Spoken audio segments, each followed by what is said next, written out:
Hi guys, this is Roman Dile for TechCrunch. I'm here with Eduardo Ronzano from KelDoc, and he has some news to announce. So what's happening for KelDoc right now? Hi Roman, thanks you for having me. Basically, we're announcing a new fundraise from Alvin Capital. We just raised an extra €1 million in order to further expand our business. Just to set you a little bit, we started in 2012, June 2012. We did a small proof of concept in Paris with one specialty. At that point in time, Alvin decided to put some money into the company so that we could further develop our activity in Paris. So today we have about 24 specialties open in Paris and over 160,000 users that have used our website. Okay, so let's say I'm a user. What do I do when I go to KelDoc.com? What's the point? So basically, our value proposition is basically we want to allow patients to find a doctor and book an appointment instantly online. So users will not have just the name of a doctor and a phone number. You can see the picture of the doctor, you can see the transport means, you can see the tariffs, you can see everything you need to be able to choose a doctor. And this has a great impact in the way users interact with our website. Okay, so is this something popular right now? Do you see some traction around this service? Definitely. We see that patients are obviously going to KelDoc instead of calling on the phone. Because basically, you cannot book an appointment outside of office hours. And there's obviously a practicity because there's a hidden supply on the doctor's agenda. That is, doctors have lots and lots of last-minute cancellations. So patients that had originally booked an appointment, but they forget their appointment or they cancel it at the last minute. And our purpose is also to replace those cancellations with new patients. That means the doctor's happy because we optimize his agenda, and the patient is very happy too because he has a booking an appointment in less than 24 hours. So what's the next step? What do you plan to do with the new funding?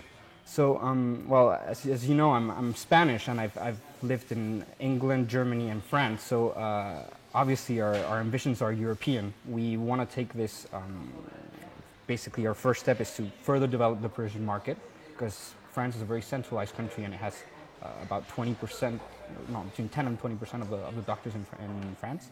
So the next step is obviously opening up other European cities. We could have grown organically, but we want to take this service as fast as possible to every single European city because we think this model corresponds to every single city in Europe, and we think that our service can address a problem of shortage of doctors, which is a growing concern among the European community. What's the feedback from doctors right now who use the service? I think feedback's great. I mean, what they like about it is that offer and demand it's perfect on KelDoc in the sense that a doctor will receive about, 50 to 80 calls a day max. Yeah. And we have so many visitors on our website that as soon as an appointment gets freed up, we can basically replace it by a new patient.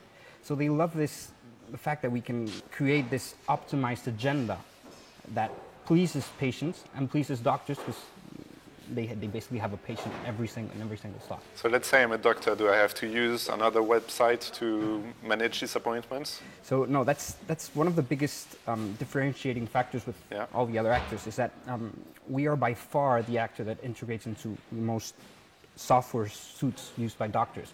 So doctors are already using different agendas. And what we do is we plug into those agendas and we synchronize with KelDoc. So doctors basically change nothing.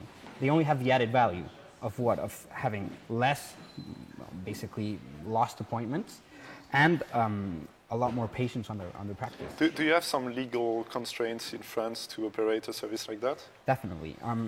Basically, in Europe in general, and in France in particular, the state considers that medical data needs to be heavily protected, and that is done by a specific hosting, which has high encryption rates, and there's a resident doctor that stays at the hosting facility.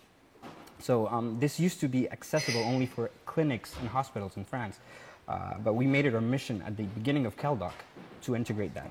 And today we're kind of proud to say that we're the only platform that actually offers patients to manage their health online securely.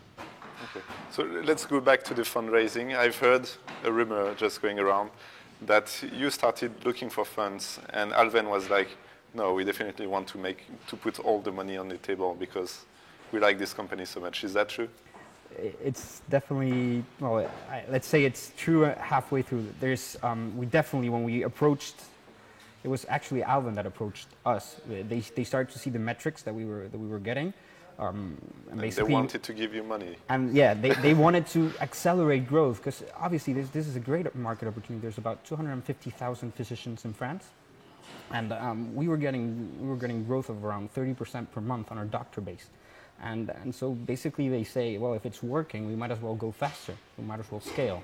So there was a very, very quick discussion, and Alvin is a great fund, and they've really been great with us. They've added a lot of value, not just cash, but a lot of extra value to the company. So it was a no-brainer for us. All right, that's all the time that we have. Thank you, Eduardo. Thank you very much for having me.